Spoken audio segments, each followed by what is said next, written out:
ধর্ষণের প্রতিবাদে রাতে ঢাবি ক্যাম্পাসে মশাল মিছিল, দিনভর বিক্ষোভ, মানববন্ধন, নিপীড়কদের সর্বোচ্চ শাস্তি, ফাঁসির দাবি।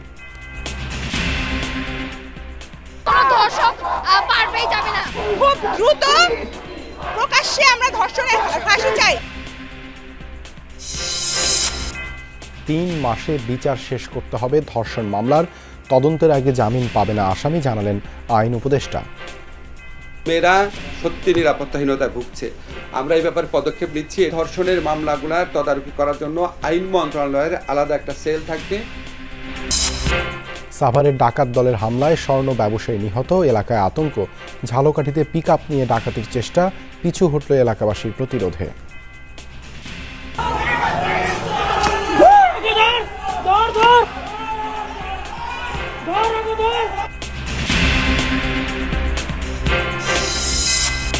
ভুয়া নথি দিয়ে জুলাই ফাউন্ডেশনে আবেদন করে ফেঁসে গেলেন মামি ভাগ্নে, জালিয়াতির কথা স্বীকার করায় ছাড়া পেয়েছেন আরেক নারী।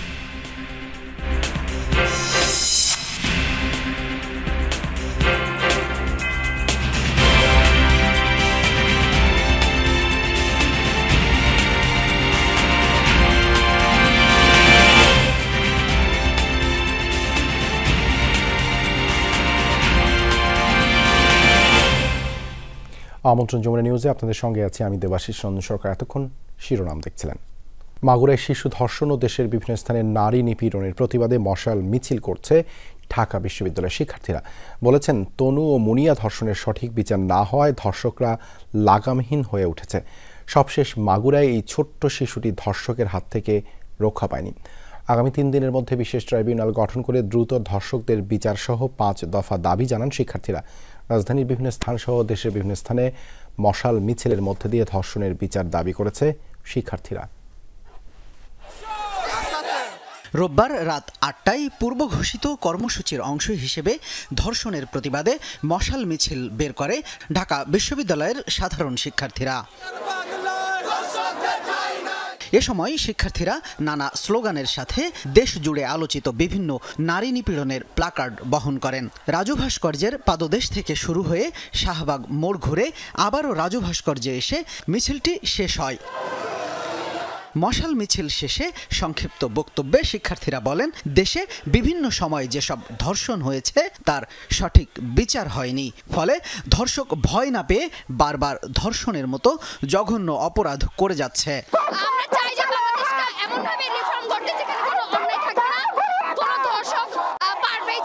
জননিরাপত্তা এবং নারী নিরাপত্তা সারা দেশে হুমকির মুখে পড়েছে। শিক্ষার্থীরা বলেন, ধর্ষক এক মুহূর্তের মধ্যে ধর্ষণ করে একটি মেয়ের জীবন নষ্ট করে, অথচ তার বিচার পেতে দীর্ঘ সময় অপেক্ষা করতে হয়। তাই অবিলম্বে বিশেষ ট্রাইব্যুনাল গঠন করে ধর্ষকদের বিচারের দাবি করেন শিক্ষার্থীরা।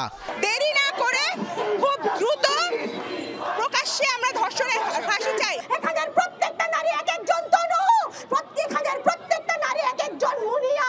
আমরা আসিয়া ধর্ষণের বিচার চাই, আর কোনো দাবি নাই আমাদের। রাজু ভাস্কর্যকে ধর্ষণ বিরোধী মঞ্চ ঘোষণা করে সেখান থেকে 5 দফা দাবি পেশ করেন শিক্ষার্থীরা। বিশেষ ট্রাইব্যুনালে মাগুরায় শিশু ধর্ষণের তদন্ত রিপোর্ট 7 দিনের মধ্যে জমা দিতে হবে।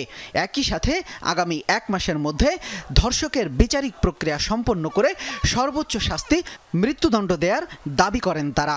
নারী ও শিশু নিরাপত্তার প্রশ্নে স্বরাষ্ট্র উপদেষ্টা, আইন উপদেষ্টা, নারী ও শিশু বিষয়ক উপদেষ্টার ব্যর্থতার দায় স্বীকার করে জবাবদিহি করতে হবে। আমার মা বোনেরা আজকে পাবলিক ট্রান্সপোর্টে সেফ না। ধর্ষকের এমন শাস্তি আমরা চাই যাতে ধর্ষকদের লোক কেঁপে ওঠে। এদিকে জগন্নাথ বিশ্ববিদ্যালয়ের শিক্ষার্থীরাও ধর্ষণের প্রতিবাদে বিক্ষোভ মিছিল বের করেন, যা ক্যাম্পাসের বিভিন্ন সড়ক প্রদক্ষিণ করে।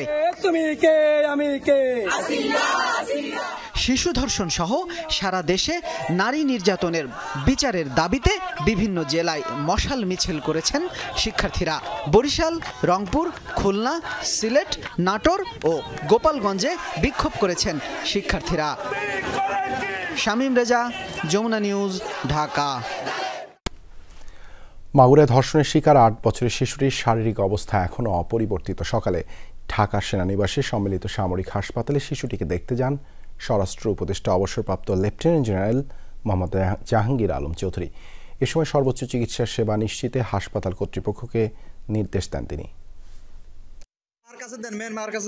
উন্নত চিকিৎসার জন্য মাগুরায় ধর্ষণের শিকার শিশুটিকে শনিবার বিকেলে ঢাকা মেডিকেল থেকে ঢাকার সম্মিলিত সামরিক হাসপাতালে নেওয়া হয়েছে। রবিবার সকালে হাসপাতালে শিশুটিকে দেখতে যান স্বরাষ্ট্র উপদেষ্টা।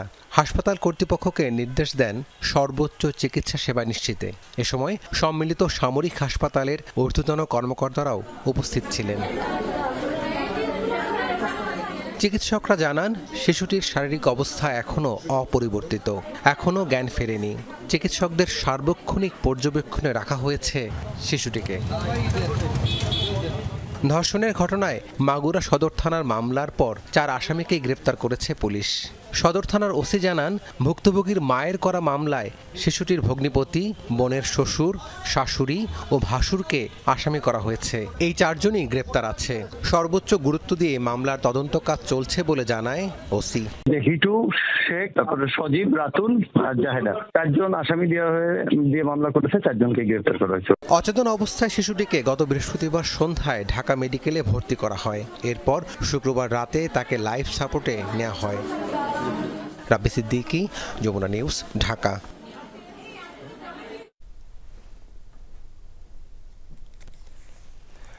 মাগুরায় শিশু ধর্ষণের ঘটনায় দ্রুত বিচারে বিদ্যমান আইন সংশোধন করতে যাচ্ছে অন্তর্বর্তী সরকার।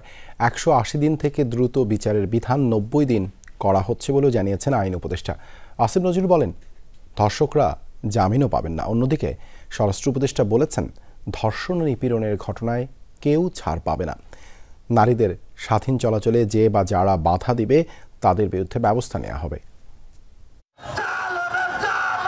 ধর্ষণ ও যৌন নিপীড়নের নানা ঘটনার প্রতিবাদে ক্ষোভ বিক্ষোভ সারা দেশে। এমন পরিস্থিতিতে প্রধান উপদেষ্টার সাথে জরুরি বৈঠক করেছেন উপদেষ্টারা। বৈঠক শেষে সচিবালয়ে ব্রিফিংয়ে আইন উপদেষ্টা স্বীকার করেন নারীদের নিরাপত্তাহীনতার কথা। বলেন, ধর্ষণ ও নারী নিপীড়নমূলক বিভিন্ন ঘটনায় উদ্বিগ্ন সরকার। আমাদের মেয়েরা সত্যি নিরাপত্তাহীনতায় ভুগছে। আমরা এই ব্যাপারে পদক্ষেপ নিচ্ছি। রাস্তাঘাটে যে যৌন নিপীড়ন হয় এবং হয়রানি হয়, এই ব্যাপারে প্রতিকার নিশ্চিত করার জন্য পুলিশের পক্ষ থেকে, স্বরাষ্ট্র মন্ত্রণালয়ের পক্ষ থেকে দ্রুত একটা আলাদা হটলাইন প্রদান করা হবে। এছাড়াও ধর্ষণের মামলাগুলোর তদারকি করার জন্য আইন মন্ত্রণালয়ের আলাদা একটা সেল থাকবে। স্বরাষ্ট্র উপদেষ্টা বলেন, দেশে ধর্ষকদের কোনো স্থান নেই। নারীরা চলাচল করবে স্বাধীনভাবে। নারীরা নির্ভয়ে নির্বিঘ্নে ঘরে বাইরে দায়িত্ব পালন করবে। এতে যারা তাদের বাধা দিতে আসবে, সহিংসতা করতে আসবে, তাদের আইনের আওতায় নিয়ে আসা হবে। এ ব্যাপারে বিন্দুমাত্র ছাড় দেওয়া হবে না। বাংলাদেশে ধর্ষকদের কোনো স্থান হবে না। আইন শৃঙ্খলা রক্ষাকারীকে ধর্ষণ সহ সকল ধরনের নারী ও শিশু নির্যাতনের বিরুদ্ধে কঠোর অবস্থান নেওয়ার নির্দেশ দিয়েছি। মাগুরার 8 বছরের শিশু ধর্ষণের ঘটনার দ্রুত বিচারের জন্য এ সংক্রান্ত আইন সংশোধনের পরিকল্পনা করছে সরকার। আইন উপদেষ্টা জানান, নারী ও শিশু নির্যাতন দমন আইনে ধর্ষণের দ্রুত বিচারের ক্ষেত্রে 180 দিনের মেয়াদ কমিয়ে 90 দিন করার বিষয়ে আলোচনা হয়েছে। ধর্ষণের মামলায় আসামিরা জামিনও পাবেন না। যেই সংশোধনী আনবো, সেখানে আমরা বলবো তদন্তকারী অফিসার যাকে নির্দিষ্ট করা হয়েছে তাকেই তদন্ত কাজ সম্পন্ন করতে হবে নির্দিষ্ট সময়ের মধ্যে। তদন্তের সময় সেটাও আমরা অর্ধেক করে দিচ্ছি। আগে ছিল 30 দিন, এখন আমরা 15 দিন করে দিচ্ছি। বিচারের জন্য ধর্ষণের মামলায় 90 দিনের মধ্যে বিচার করতে হবে। আমরা চেষ্টা করব কয়েক দিনের মধ্যে এই আইনগত পরিবর্তনটা আনার জন্য। দিনাজপুরে ধর্ষণ মামলায় যাবজ্জীবন কারাদণ্ডপ্রাপ্ত এক আসামির জামিন নিয়েও কথা বলেন আইন উপদেষ্টা। দিনাজপুরে শিশু ধর্ষণ মামলা যাবজ্জীবন কারাদণ্ডপ্রাপ্ত সাইফুল ইসলাম 8 বছর 4 মাস জেলে থাকার পর তার জামিন হয়েছিল। জামিনের আদেশের পরদিনই আমাদের অ্যাটর্নি জেনারেল অফিস হাইকোর্টের যে জামিন আদেশটা, সেটা আপিল বিভাগ সেটা বাতিল করে দিয়েছে। আইন উপদেষ্টা বলেন, জুলাই অভ্যুত্থান পরবর্তী অবস্থায় সরকার কিছুটা নরম ছিল, এখন কঠিন হওয়া ছাড়া উপায় নেই। আলমগীর স্বপন, যমুনা নিউজ, ঢাকা। চ্যাম্পিয়ন্স ট্রফির খবর। স্পিন দাপটের পর রোহিত, শ্রেয়াস আর লোকেশ রাহুলের নিয়ন্ত্রিত ব্যাটিংয়ে 1 যুগ পর চ্যাম্পিয়ন্স ট্রফির শিরোপা জিতল ভারত। নিউজিল্যান্ডের দেয়া 252 রানের টার্গেট, 4 উইকেট আর 6 বল হাতে রেখেই টপকে যায় টিম ইন্ডিয়া। আরও একটা উল্লাস, আরও একটা শিরোপা। চ্যাম্পিয়ন্স ট্রফির শিরোপা জিতে ভারত প্রমাণ করলো কেন তারা এই মুহূর্তে দুনিয়ার সেরা দল। দুবাইয়ে চ্যাম্পিয়ন্স ট্রফির মেগা ফাইনালের গল্পটা তাই শুরু থেকেই শুরু করা যাক। টানা 12 ম্যাচে টস হেরে মেগা ফাইনাল শুরু করেন রোহিত শর্মা। টস ভাগ্যের মতো শুরুটাও রোহিতের ভালো হয়নি। 7 ওভারেই নিউজিল্যান্ডের বোর্ডে বিনা উইকেটে 50। এরপরই আক্রমণে ভারুণ চক্রবর্তী এসেই প্রথম ওভারে ফেরালেন উইল ইয়াংকে। খানিক বাদে আউট অপর ওপেনার 37 রান করা রাচিন রবীন্দ্রও। বেশিক্ষণ টিকতে পারেননি কেন উইলিয়ামসন কিংবা টম লাথামো। 4 উইকেটে 108 থেকে 57 রানের জুটি গড়েন গ্লেন ফিলিপস আর ড্যারেল মিচেল। 34 রানে ফিলিপস আউট হলেও 50 পূরণ করেন মিচেল। এই ডানহাতির ব্যাট থেকে আসে 101 বলে 63 রান। শেষ দিকে মাইকেল ব্রেসওয়েলের ব্যাট থেকে 40 বলে অপরাজিত 53। তাতেই কিউইদের বোর্ডে 251। চ্যালেঞ্জিং এই টোটাল তাড়া করতে নেমে কঠিন কাজটা সহজ করে দেন রোহিত। শুরু থেকেই আক্রমণ করতে থাকেন ইন্ডিয়ান ক্যাপ্টেন। পাওয়ার প্লেতেই তাই বিনা উইকেটে ইন্ডিয়ার বোর্ডে 64। শুভমন গিল আউট হলে ভাঙে 105 রানের ওপেনিং জুটি। 1 রান বাদে আউট বিরাট কোহলিও। তৃতীয় ব্যাটার হিসেবে 76 রান করা রোহিত যখন আউট হলেন, ভারত তখন 3 উইকেটে 122 রান করা দল। চাপ বাড়লেও শ্রেয়াস আইয়ার আর আকসার প্যাটেলের জুটিতে চাপ কমেছে। যদিও শেষ দিকে হার্দিক আউট হলেও নট আউট থেকে ম্যাচ জিতিয়ে মাঠ ছাড়েন লোকেশ রাহুল। তাতেই আরও একবার চ্যাম্পিয়ন্স ট্রফির শিরোপা টিম ইন্ডিয়ার ঘরে। 2011 ওয়ানডে বিশ্বকাপের ফাইনালে দারুণ এক ইনিংস খেলে মহেন্দ্র সিং ধোনি টিম ইন্ডিয়াকে বিশ্বকাপ জিতিয়েছিলেন। 2025 চ্যাম্পিয়ন্স ট্রফিতে রোহিত শর্মা দারুণ এক ইনিংস খেলে নিউজিল্যান্ডকে হারিয়ে তার দল টিম ইন্ডিয়াকে চ্যাম্পিয়ন্স ট্রফি জেতালেন। অ্যাচিভমেন্টের দিক থেকেও রোহিত এখন ধোনির অনেক কাছে। আফনান পিয়াল, যমুনা স্পোর্টস, দুবাই, সংযুক্ত আরব আমিরাত। সাভারের আশুলিয়ায় ডাকাত দলের হামলায় এক স্বর্ণ ব্যবসায়ী নিহত হয়েছেন। এ সময় ককটেল বিস্ফোরণে এলাকায় আতঙ্ক ছড়ায়। রোববার রাতে আশুলিয়ার নয়ারহাট এলাকায় এই ঘটনা ঘটে। স্থানীয়রা জানায় দিলীপ স্বর্ণালয়ের মালিক দিলীপ কুমার দোকান বন্ধ করছিলেন। এ সময় 4 ডাকাত তাকে কুপিয়ে গুরুতর আহত করে, ছিনিয়ে নেয় তার কাছে থাকা একটি ব্যাগ। গুরুতর আহত দিলীপকে সাভারের এনাম মেডিকেলে নেওয়ার পর চিকিৎসক মৃত ঘোষণা করেন। খবর পেয়ে আশুলিয়া থানা পুলিশ ও ডিবি ঘটনাস্থল পরিদর্শন করে জড়িতদের ধরতে চেষ্টা চলছে বলে জানিয়েছেন আইন শৃঙ্খলা বাহিনীর কর্মকর্তারা। 4 জন লোক এসে দিলীপ কুমার যখন তালাবদ্ধ করে দোকান থেকে বের হচ্ছিলেন, তখন ওনাকে পিছন থেকে আঘাত করে। পরবর্তীতে তালা উনি ঘুরলে ওনার সামনের দিকেও আঘাত করে ওনার হাতে একটি ব্যাগ ছিল। ব্যাগটি তারা নিয়ে 4 জন দৌড়ে চলে যায়। এদিকে ঝালকাঠিতে জনতার প্রতিরোধে ঠেকানো গেল স্বর্ণের দোকানে ডাকাতির চেষ্টা। রবিবার সন্ধ্যায় শহরের ডাক্তারপট্টি সড়ক এলাকায় এই ঘটনা ঘটে। প্রত্যক্ষদর্শীরা জানান, ইফতারের সময় একটি পিকআপে একদল ডাকাত এসে স্বর্ণের দোকানে ডাকাতির চেষ্টা করে।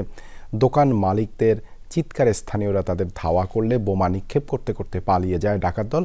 এ সময় আহত হয় স্থানীয় মাহমুদুল হাসান আদিল, প্রণব কুমার নাথ ভানু, মানিক মালো নামের 3 জন। তাদের উদ্ধার করে হাসপাতালে নেওয়া হয়েছে। ঘটনার পরপরই ডাক্তারপট্টির সকল স্বর্ণের দোকানসহ অন্যান্য সব ব্যবসা প্রতিষ্ঠান বন্ধ হয়ে যায়।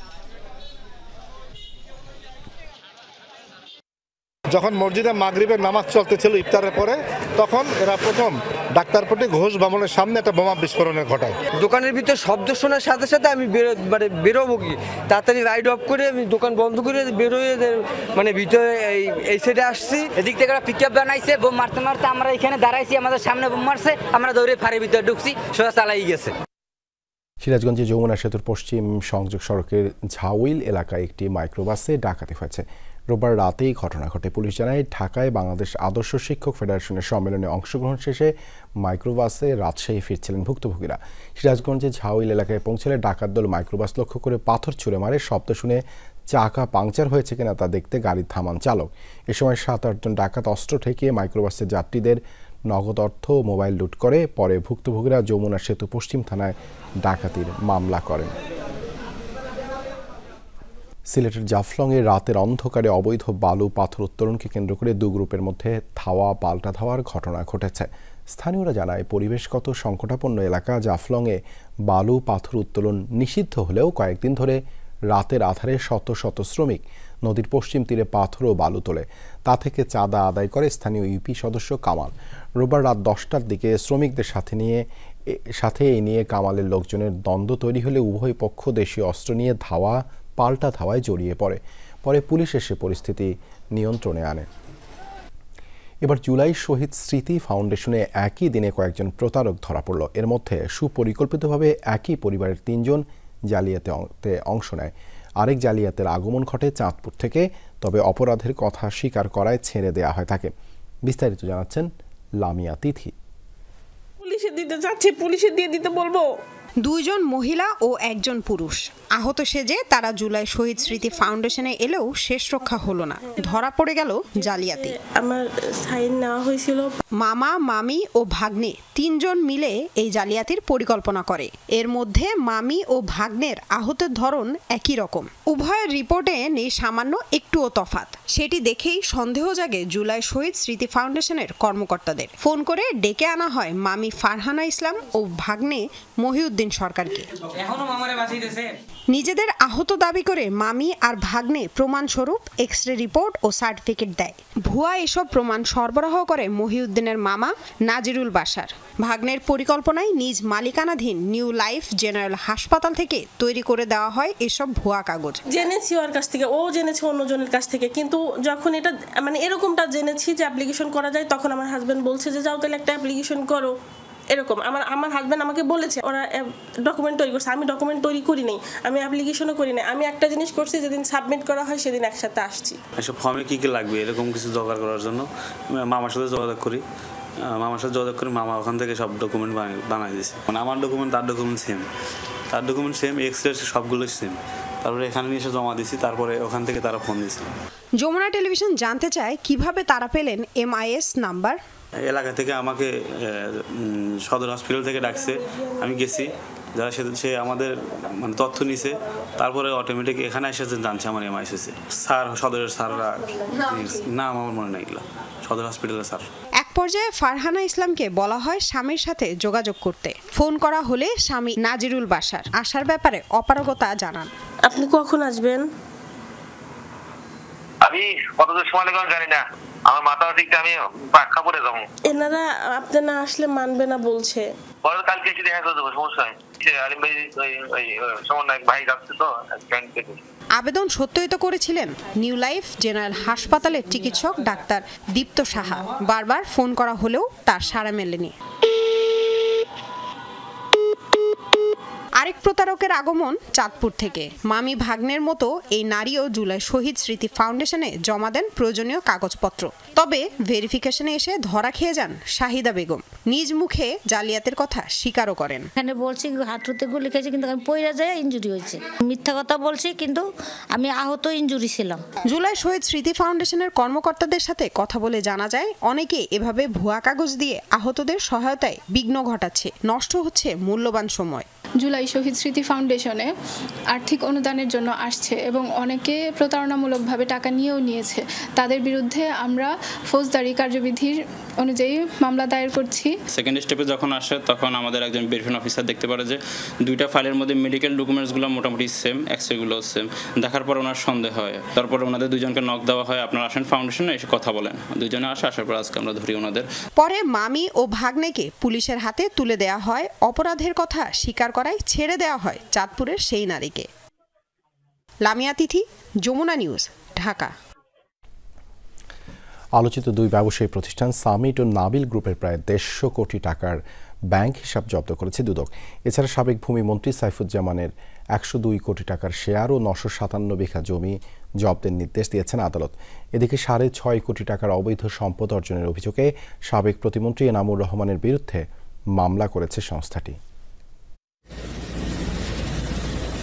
ক্ষমতাচ্যুত আওয়ামী লীগ সরকারের সুবিধাভোগী ব্যবসায়ীদের অবৈধ সম্পদের খোঁজে বেশ জোরসোরে অনুসন্ধান চালাচ্ছে দুদক। 11টি টাস্কফোর্স গঠনের পাশাপাশি আন্তর্জাতিক বিভিন্ন সংস্থার সাথে দফায় দফায় বৈঠক করেছে সংস্থাটি। টাস্কফোর্সগুলো আমাদের গঠন করা হয়েছে। এরই ধারাবাহিকতায় সাবেক ভূমিমন্ত্রী সাইফুজ্জামান চৌধুরী জাবেদ ও তার সংশ্লিষ্টদের 102 কোটি 85 লাখ টাকার শেয়ার ও 46 কোটি 56 লাখ টাকা মূল্যের 957 বিঘা জমি বাজেয়াপ্তের নির্দেশ দিয়েছেন আদালত। দুদকের আবেদনের প্রেক্ষিতে এ আদেশ দেন আদালত। এছাড়া এস সালামের ঘনিষ্ঠ সহযোগী হিসাবে পরিচিত নাবিল গ্রুপের ৭৩টি ব্যাংক হিসাবে থাকা প্রায় ১০০ কোটি টাকা জব্দ করেছে দুদক। রাজশাহীতে গ্রুপটির ৩৯টি জমির দলিল জব্দেরও আদেশ পেয়েছে আদালত থেকে। মানি লন্ডারিং এর মাধ্যমে কোটি কোটি টাকা বিদেশে পাচারের অভিযোগ থাকা সামিট গ্রুপের ১৯১টি ব্যাংক হিসাবে প্রায় ৪২ কোটি টাকা জব্দ করেছে দুদক। নাবিল গ্রুপের ৭৩টি ব্যাংক হিসাবে ৯৮ কোটি টাকা ও সামিট গ্রুপের ১৯১টি ব্যাংক হিসাবে ৪১ কোটি টাকা অবরুদ্ধ করার নির্দেশ পাওয়া গেছে আদালত থেকে। মামলা হয়েছে সাবেক দুর্যোগ ও ত্রাণ প্রতিমন্ত্রী ডাক্তার এনামুর রহমানের বিরুদ্ধেও।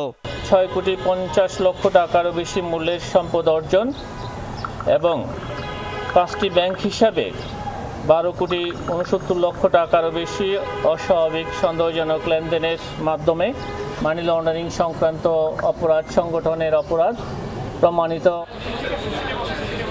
এদিকে রোববার অভিযান চালিয়ে রাজধানীর গ্রিন রোডের রসনা বিলাস ও গ্রিন বাংলা রেস্তোরাঁর বিরুদ্ধে বছরে ৬৬ লাখ টাকার সরকারি গ্যাস অবৈধভাবে ব্যবহারের প্রমাণ পেয়েছে দুর্নীতি দমন কমিশন। ওনারা সরকারকে ২,২৯,৪৫১ টাকা পার মান্থ ফাঁকি দিচ্ছে। রাজীব আহমেদ, যমুনা নিউজ, ঢাকা। প্রধান উপদেষ্টা অধ্যাপক মোহাম্মদ ইউনূসের সঙ্গে সাক্ষাৎ করেছেন কুয়েতের নবনিযুক্ত রাষ্ট্রদূত আলী তুনিয়ান আব্দুল ওয়াহাব হামদা। এ সময় কুয়েতের প্রধানমন্ত্রী ও জনগণের পক্ষ থেকে অন্তর্বর্তীকালীন সরকারের প্রতি পূর্ণ সমর্থনের কথা জানান কুয়েত রাষ্ট্রদূত। দুপুরে রাষ্ট্রীয় অতিথিশালা যমুনায় সাক্ষাৎ করেন তিনি। নতুন রাষ্ট্রদূতকে স্বাগত জানিয়ে বাংলাদেশ ও কুয়েতের মধ্যে দীর্ঘদিনের ঐতিহাসিক বন্ধুত্বপূর্ণ সম্পর্কের কথা উল্লেখ করেন প্রধান উপদেষ্টা। এ সময় কূটনৈতিক, বাণিজ্যিক ও অর্থনৈতিক সম্পর্ক শক্তিশালী করার অঙ্গীকার পুনর্ব্যক্ত করার পাশাপাশি বিনিয়োগ, জ্বালানি, খাদ্য নিরাপত্তা এবং অভিবাসী কল্যাণের মতো প্রধান খাতগুলোতে আরও বৃহৎ পরিসরে সহযোগিতার আহ্বান জানান তিনি। এ সময় কুয়েতি বিনিয়োগকারীদের বাংলাদেশে বিনিয়োগের পাশাপাশি এপ্রিলে ঢাকায় অনুষ্ঠিতব্য বাংলাদেশ ইনভেস্টমেন্ট সামিটে অংশ নেওয়ার আমন্ত্রণ জানান প্রধান উপদেষ্টা। ত্রয়োদশ সংসদ নির্বাচনে অংশ নিতে ইচ্ছুক নতুন দলগুলোকে নিবন্ধন নিতে আহ্বানের সিদ্ধান্ত নিয়েছে নির্বাচন কমিশন। এক্ষেত্রে সোমবার গণবিজ্ঞপ্তি জারি করবে নির্বাচনের পরিচালনার দায়িত্বে থাকা সংস্থাটি। ইসি সূত্র জানিয়েছে সোমবার নতুন দলগুলোর কাছে থেকে নিবন্ধনের আহ্বানের জন্য গণবিজ্ঞপ্তি জারি করা হবে। ইতিমধ্যে কমিশনের সিদ্ধান্ত অনুমোদন দিয়েছে। আবেদন করা যাবে ২০ এপ্রিল পর্যন্ত। বর্তমান ইসির নিবন্ধিত দল হিসেবে রয়েছে ৫৪টি রাজনৈতিক দল। নিবন্ধনের কার্যক্রম শেষ হলে এই সংখ্যা আরও বাড়বে বলে জানা গিয়েছে। এদিকে জাতীয় পরিচয় নিবন্ধন বা এনআইটি কার্যক্রম নির্বাচন কমিশনের অধীনে রাখতে সরকারকে চিঠি দিয়েছে কমিশন।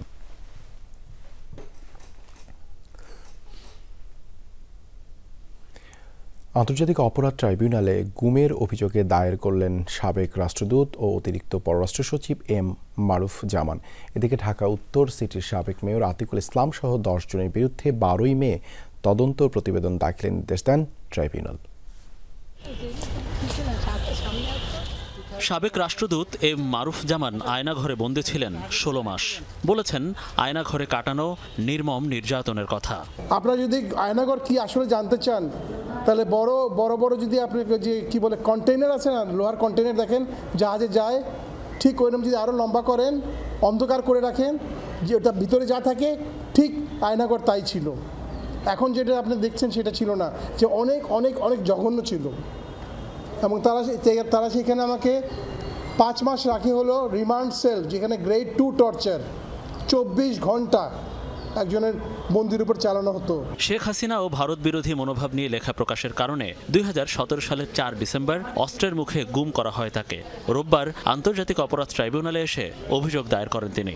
আমাকে নিয়েছিল কেন? আমি ভারত বিরোধী ছিলাম এবং আমি হাসিনার যত কুকীর্তি, গুম, খুন, যে এক্সট্রা জুডিশিয়াল কিলিং, তারপরে যে সিক্রেট চুক্তিগুলো করা হতো, কারণ আমি মনে রাখেন আমি কিন্তু ডিপ্লোম্যাট, আমি জানতাম তারা কী করছে এবং আমি সেগুলো লিখতাম।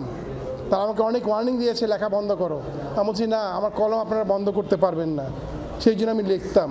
সেই লেখার জন্য আমাকে তারা নিয়ে তারা বলেছে এখন দেখি আপনাদের কলমের জোর বেশি না আমাদের অস্ত্রের জোর বেশি। আমি চাই সৎ বিচার।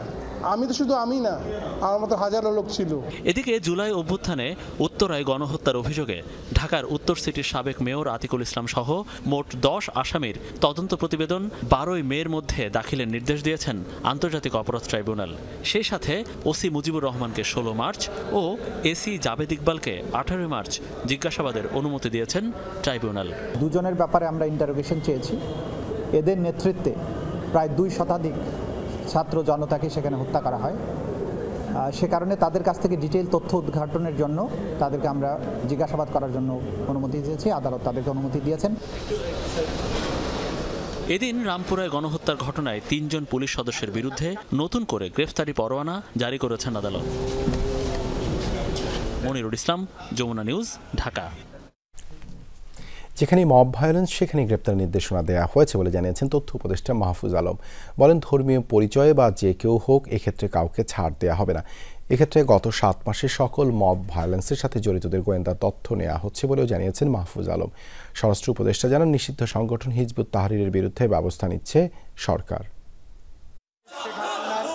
কখনো ছাত্র সমন্বয়, কখনো ছাত্র জনতা বা রাজনৈতিক দলের নামে সংগঠিত হয়ে মব ভায়োলেন্সের ঘটনা থেমে নেই। গুলশানে এক বাসায় মবের নামে লুটপাটের ঘটনাসহ এর আগে পরে এমন ঘটনা অসংখ্য। এ অবস্থায় প্রশ্ন উঠেছে আইন শৃঙ্খলা রক্ষায় সরকারের সক্ষমতা নিয়ে। প্রধান উপদেষ্টার সাথে উপদেষ্টাদের বৈঠকে এ নিয়ে আলোচনা হয়েছে। তথ্য উপদেষ্টা জানান, গত 7 মাসে মব ভায়োলেন্সের ঘটনার গোয়েন্দা তথ্য নিয়ে কাজ করছে আইন শৃঙ্খলা রক্ষাকারী বাহিনী। গত 7-8 মাসে যে যেখানে ঝামেলা করছে, যে যেখানে মব জাস্টিস করছে, সবই আমরা গোয়েন্দা সংস্থা অ্যাক্টিভ আছে। আমরা আরও বলছি প্রোঅ্যাক্টিভ ওয়েতে সব নজরদারির ভিতরে আনার জন্য হিজবুত তাহরিরের মিছিল থেকে শুরু করে যেখানেই আমরা যাই, যেটা প্রত্যাশা করি না সেটা হয়েছে বিভিন্ন ধরনের নন কোঅর্ডিনেশনের কারণে। আমরা বলছি যে আজকে থেকে আমরা চেষ্টা করব কোঅর্ডিনেটেড ওয়েতে সবগুলো তথ্য গ্যাদার করে যেই অপরাধী তাকে ওখানেই আমরা গ্রেপ্তার করব। আমরা একদিনও অপেক্ষা করব না, আমরা ওই দিনে গ্রেপ্তার করব, ওখান থেকেই তুলে নিয়ে আসবো। নিষিদ্ধ ঘোষিত সংগঠন হিজবুত তাহরির কোনো রাজনৈতিক কার্যক্রম পরিচালনা করতে দেয়া হবে না। এই ব্যাপারে আইন শৃঙ্খলা রক্ষা বাহিনী তৎপর রয়েছে। ঢাকা বিশ্ববিদ্যালয়ের ছাত্রীর সাথে যৌন নিপীড়নের ঘটনায় জড়িত কর্মচারী আটক এবং তাকে ছাড়িয়ে নেওয়ার জন্য থানায় মব সৃষ্টি করা হয়েছিল। এই ঘটনায় জড়িতরা ছাড় পাবে না বলেও জানান তথ্য উপদেষ্টা। আমরা তাদের বিরুদ্ধে সুনির্দিষ্ট অভিযোগ যদি পাই, আমি তো বলছি এটা যে সুনির্দিষ্ট অভিযোগে তাদের বিরুদ্ধে মামলা হলে অথবা আমরা যদি ব্যবস্থা নিতে পারি আমরা নিব, কিন্তু নজরদারিতে আছে ওরা। মাহফুজ আলম বলেন, পরিস্থিতি অস্থিতিশীল করতে দেশে বিদেশে নানা ষড়যন্ত্র হচ্ছে, এক্ষেত্রে সরকার কঠোর। সবাইকে ডেকেছেন। আলমগীর স্বপন, যমুনা নিউজ, ঢাকা। সরকারকে বিব্রত করার জন্য সাম্প্রতিক সময়ে সুপরিকল্পিতভাবে নারীর প্রতি সহিংসতা ঘটানো হচ্ছে বলে মন্তব্য করেছেন ধর্ম উপদেষ্টা ডক্টর আ.ফ.ম. খালিদ হোসেন। বিকেলে কাঁটাবন মসজিদে আয়োজিত এক সেমিনারে এই মন্তব্য করেন তিনি। বলেন, সরকার একটি নির্দিষ্ট রোডম্যাপ নিয়ে কাজ করে যাচ্ছে। সেই কাজ ব্যাহত করার জন্য বিভিন্ন সহিংসতামূলক কর্মকাণ্ড করে যাচ্ছে একটি গোষ্ঠী, যার অংশ হিসেবে মাজারে হামলা থেকে শুরু করে নাবালিকা ধর্ষণের মতো ঘটনা ঘটছে। ধর্ম উপদেষ্টা বলেন, নারীরা মা, বোন, কন্যা, কোনো দুর্বৃত্ত তাদের অসম্মান করলে আইনশৃঙ্খলা বাহিনীর সাহায্য নিয়ে সবাইকে এর প্রতিরোধ করতে হবে। রাষ্ট্র ক্ষমতায় গেলেই সবার মধ্যে লুটপাটের যে প্রবৃত্তি দেখা যায় তা পরিহারের আহ্বান জানান তিনি। সাম্প্রতিককালে আমরা লক্ষ্য করছি নারীর প্রতি সহিংসতা একের পর এক। আমি মনে করি সবগুলো পরিকল্পিত। বর্তমান অন্তর্বর্তীকালীন সরকারকে বিব্রত করার জন্য, বেকায়দায় ফেলার জন্য আমরা যে রোডম্যাপ দিয়েছি সে পথে আমরা এগোচ্ছি, এটাকে ব্যাহত করে দেওয়ার জন্য এটা সুপরিকল্পিত চক্রান্ত। সরকারে গেলে নৈতিক শিক্ষার আলোকে কর্মমুখী শিক্ষা ব্যবস্থা চালু করা হবে, এমনটা জানিয়েছেন জামায়াতে ইসলামীর আমির ডাক্তার শফিকুর রহমান। সকালে জাতীয় প্রেস ক্লাবে আদর্শ শিক্ষক পরিষদের প্রতিনিধি সম্মেলনে এ কথা বলেন জামায়াতের আমির। বলেন, দাবি নিয়ে শিক্ষকরা রাস্তায় রাস্তায় ঘুরছেন, যা পুরো জাতির জন্য লজ্জার। এ সময় শিক্ষক নেতারা সরকারের কাছে 15 দফা দাবি জানান।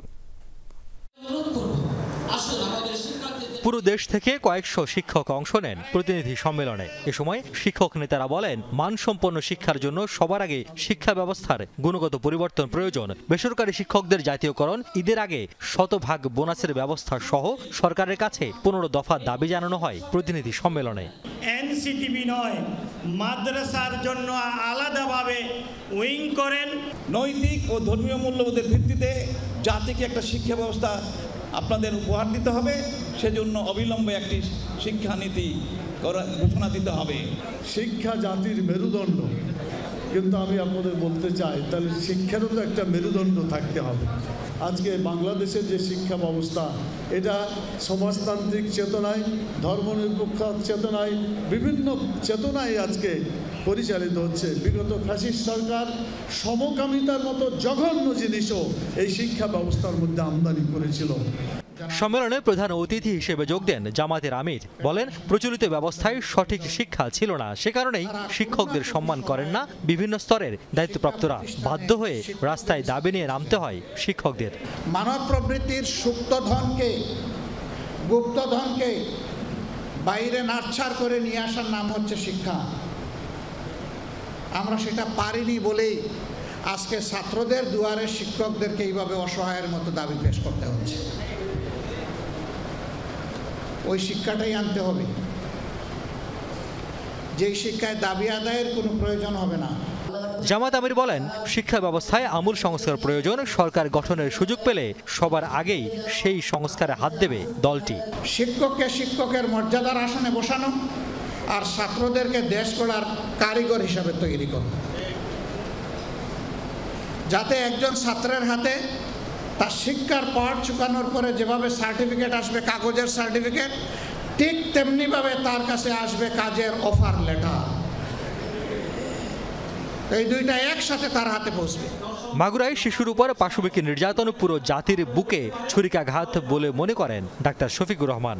মাগুরায় 8 বছরের একটা শিশুর সাথে তার আপনজনেরা যে আচরণ করেছে, বিশ্বাসে ছুরিকাঘাত করে, এটা গোটা মানবতার প্রতি তারা ছুরিকাঘাত করেছে। এটি হচ্ছে পশুত্বের শিক্ষা। এই শিক্ষা থেকে বের করে এনে আমাদের দেশে আমরা দিতে চাই আল্লাহর দেওয়া মানবিক শিক্ষা।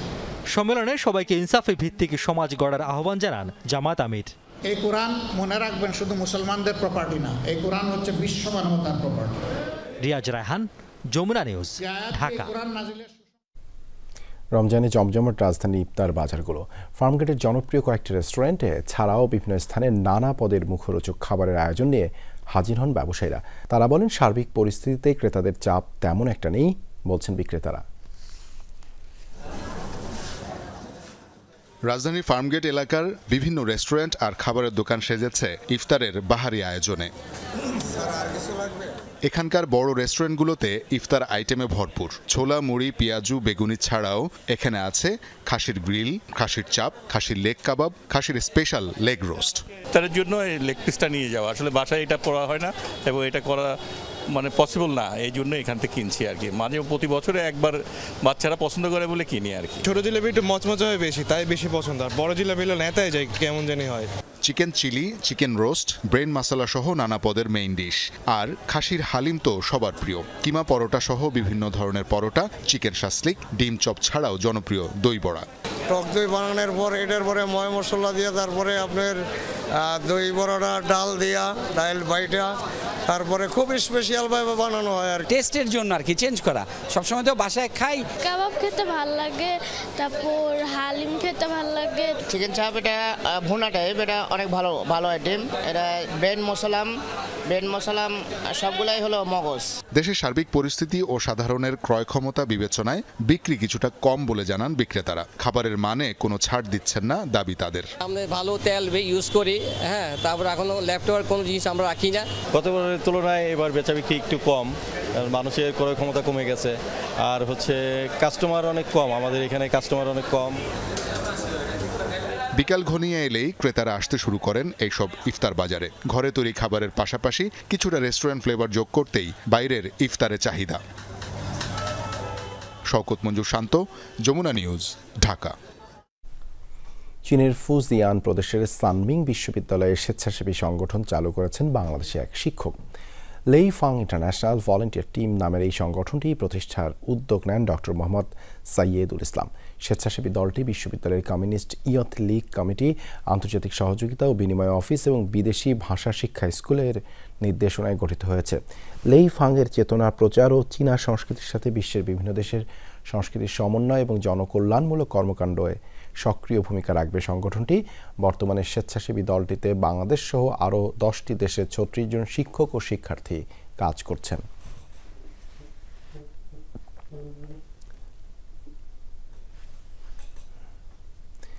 সংযুক্ত আরব আমিরাতে যাত্রা শুরু করল বাংলাদেশি মালিকানাধীন প্রতিষ্ঠান Red Cherry Dry Food General Trading. Ramzan মাস উপলক্ষে দেশটিতে বেড়েছে ড্রাই ফুড ও বিভিন্ন ধরনের মশলার চাহিদা। এই সুবাদে ব্যবসার পরিধি বাড়িয়েছে প্রবাসী উদ্যোক্তারা। বৃহস্পতিবার দুবাইয়ে বাংলাদেশি অধ্যুষিত আল মাতিনা এলাকায় উদ্বোধন করা হয়েছে প্রতিষ্ঠানটি। ফিতা কেটে প্রতিষ্ঠানটির উদ্বোধন করেন মালিক পক্ষ। এ সময় উপস্থিত ছিলেন ব্যবসার স্বত্বাধিকারী মিহাজউদ্দিন সিদ্দিকী, সজীব হোসেন, আনোয়ার খান, কাজী মোহাম্মদ ইয়াসিন, ডাক্তার মাদিহা ও সুমন আচার্য সহ বেশ কিছু প্রবাসী বাংলাদেশি। প্রতিষ্ঠানটি গুণগত মান বজায় রেখে অল্প দামে খাদ্যপণ্য বিক্রি করা হয় বলে জানান উদ্যোক্তারা। ইতালিতে ভ্যানিস সম্মিলিত নাগরিক কমিটির ইফতার ও আলোচনা সভা অনুষ্ঠিত হয়েছে। বৃহস্পতিবার আয়োজিত এই অনুষ্ঠানে সভাপতিত্ব করেন সংগঠনটির সভাপতি আবুল কাশেম শিকদার। অনুষ্ঠানটি পরিচালনা করেন সাধারণ সম্পাদক আকবর হোসেন ব্যাপারী। প্রবাসীদের এই আয়োজনে প্রধান অতিথি ছিলেন সংগঠনের প্রধান উপদেষ্টা মেজবা উদ্দিন মল্লিক। বিশেষ অতিথি ছিলেন উপদেষ্টা মাস্টার হাকিম শেখ, বৃহত্তর কুমিল্লা সমিতির সভাপতি নিয়ামুল চৌধুরী, ব্যবসায়ী কুদ্দুস চৌধুরী। প্রধান বক্তা ছিলেন ইউরোপিয়ান বাংলা জার্নালিস্ট অ্যাসোসিয়েশনের সাধারণ সম্পাদক ও ভেনিস বাংলাদেশ প্রেস ক্লাব ইতালির সভাপতি SKMD জাকির হোসেন সুমন। আলোচনা শেষে অনুষ্ঠিত হয়েছে মোনাজাত।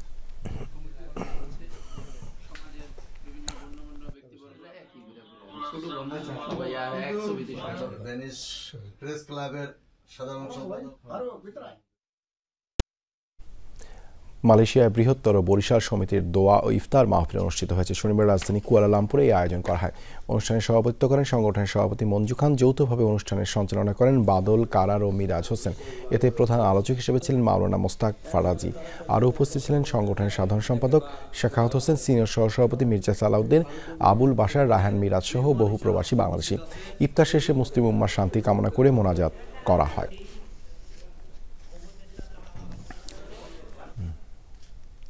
মালয়েশিয়া বিএনপি ও দলটির বেশ কিছু অঙ্গ সংগঠনের উদ্যোগে অনুষ্ঠিত হয়েছে ইফতার ও আলোচনা সভা।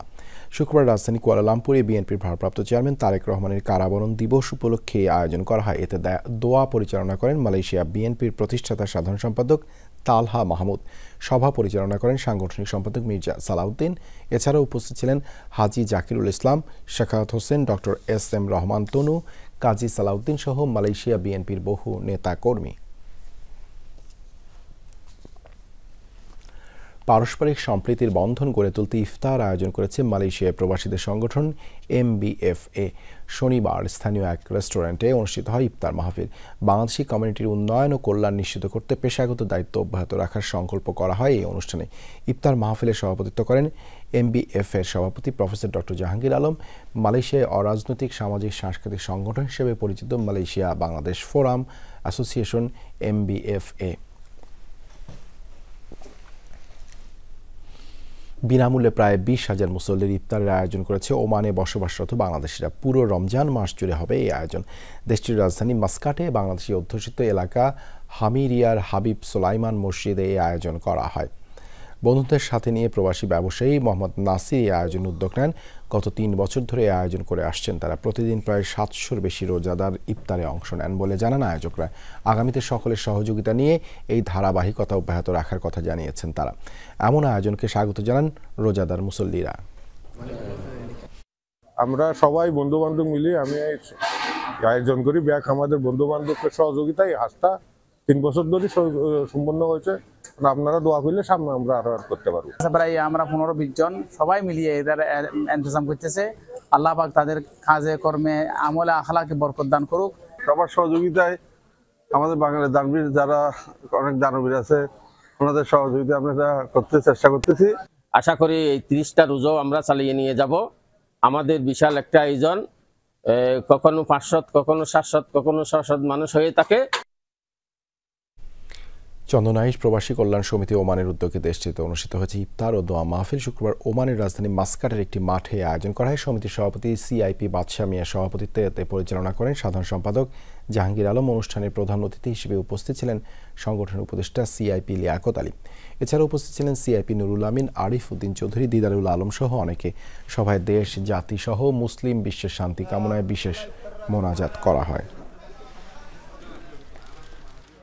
23 বছর যাবত এই চন্দনাইশ প্রবাসী কল্যাণ সমবায় সমিতির পক্ষ থেকে ঈদ মিলাদুন নবী ইফতার পার্টি যতগুলো সামাজিক কাজকর্ম আছে, অনুষ্ঠান আছে, আমরা পালন করি থাকি। প্রত্যেক বছর ঈদে মিলাদুন্নবী এবং ইফতার মাহফিলের আয়োজন করা হয় এবং বিভিন্ন সামাজিক কার্যকলাপে আমরা যুক্ত থাকি। ইসলামের মূল 5টি স্তম্ভের মধ্যে সিয়াম সাধারণ মাস অন্যতম একটি স্তম্ভ। এই স্তম্ভের মধ্যে আমরা আজকে এসে এখানে ইফতার করেছি। প্রেসিডেন্ট ডোনাল্ড ট্রাম্পের বাসভবন হোয়াইট হাউসের কাছে অস্ত্রধারী এক ব্যক্তিকে গুলি করেছে সিক্রেট সার্ভিস। এ সময় হোয়াইট হাউসে ছিলেন না ট্রাম্প। রোববার স্থানীয় সময় মধ্যরাতে হোয়াইট হাউস থেকে মাত্র 1 ব্লক দূরে এই ঘটনা ঘটে। প্রেসিডেন্টের বাসভবনের আশেপাশে ঘোরাঘুরি করছিলেন সেই ব্যক্তি। সিক্রেট সার্ভিসের সদস্যরা তার দিকে এগিয়ে গেলে নিরাপত্তা কর্মীদের দিকে বন্দুক তাক করে সে। তারপরে শুরু হয় দুপক্ষের গোলাগুলি। তবে কিছুক্ষণের মধ্যে নিরাপত্তা কর্মীদের গুলিতে মাটিতে লুটিয়ে পড়ে ওই ব্যক্তি। পরে তাকে হাসপাতালে নেওয়া হয়। সিক্রেট সার্ভিস জানায় গোপন সূত্রে ইন্ডিয়ানা থেকে সন্দেহভাজন ওই ব্যক্তি ওয়াশিংটনে পৌঁছানোর খবর পায় তারা। এ বিষয়ে চলছে তদন্ত। জর্ডানে তুরস্ক, ইরাক, লেবানন এবং সিরিয়ার প্রতিনিধি দলের গুরুত্বপূর্ণ বৈঠক অনুষ্ঠিত হয়েছে। রোববার জর্ডানের রাজধানী আম্মানে পৌঁছায় 4 দেশের প্রতিনিধি দল। জর্ডানের বাদশার সাথে মধ্যপ্রাচ্যের আঞ্চলিক ইস্যুতে আলোচনা করে তারা। সন্ত্রাসবাদ থেকে দেশগুলোর নিরাপত্তা জোরদারে একজোট হয়ে কাজ করতে একমত হন প্রতিনিধিরা। গেল বছর বাশার আল আসাদকে ক্ষমতাচ্যুত করায় জঙ্গি গোষ্ঠী আইএসের তৎপরতা বৃদ্ধির শঙ্কা করে পশ্চিমা সহ মধ্যপ্রাচ্যের দেশগুলো। এর মাঝে সিরিয়ায় গেল কয়েকদিন ধরেই চলছে সামরিক বাহিনী আর ক্ষমতাচ্যুত বাশার আর আসাদ অনুসারীদের লড়াই। অস্থিতিশীল এই পরিস্থিতিতে হাই প্রোফাইল নেতাদের এই বৈঠক অত্যন্ত গুরুত্বপূর্ণ বলে মনে করা হচ্ছে। এই ছিল যমুনা নিউজে এতক্ষণ সাথে থাকার জন্য ধন্যবাদ সবাইকে।